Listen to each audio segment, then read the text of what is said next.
Joining us also from Washington is CBS News national security analyst Juan Zarate. Juan, good morning. Senator McCain spoke out over the weekend He, of course, last week was in Libya. He met with the rebels. He said they are badly outnumbered, both in terms of numbers and when it comes to training. Mentioned that he feared a stalemate and that he said it was very possible al-Qaeda could take advantage of that stalemate. We're weeks into this effort at this point. Is that a valid concern that al-Qaeda could, in fact, come in and somehow start to influence the rebels?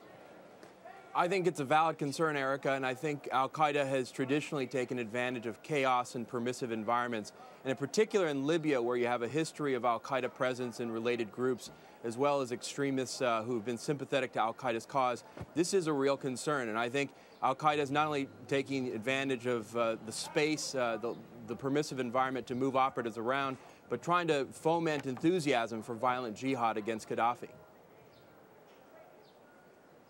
As you look at the situation there, Misrata almost seems to be like a football. It keeps going back and forth. We mentioned that the rebels gained a little bit of ground, but it's been some of the worst fighting there over the weekend. How much longer do you think these rebel forces can actually hold on?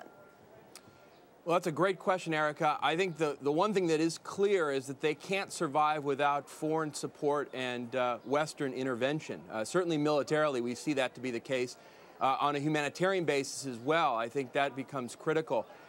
And so I don't think there's any confidence that the rebels can survive on their own or that they can take Tripoli on their own.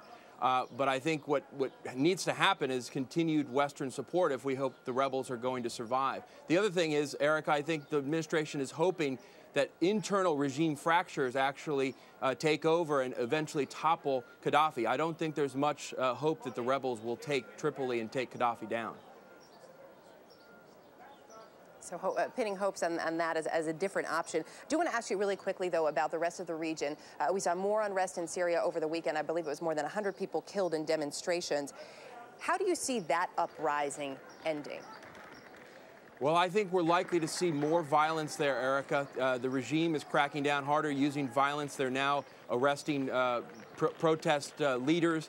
So I think the cycle of violence will escalate, and this becomes incredibly important for the United States. Syria is, in many ways, more important than Libya geopolitically for stability in the Middle East, support for terrorism, instability in places like Lebanon and Iraq. Syria is incredibly important, and so the administration is going to have to answer the question whether or not they consider the Assad regime illegitimate and start to push for regime change in Damascus.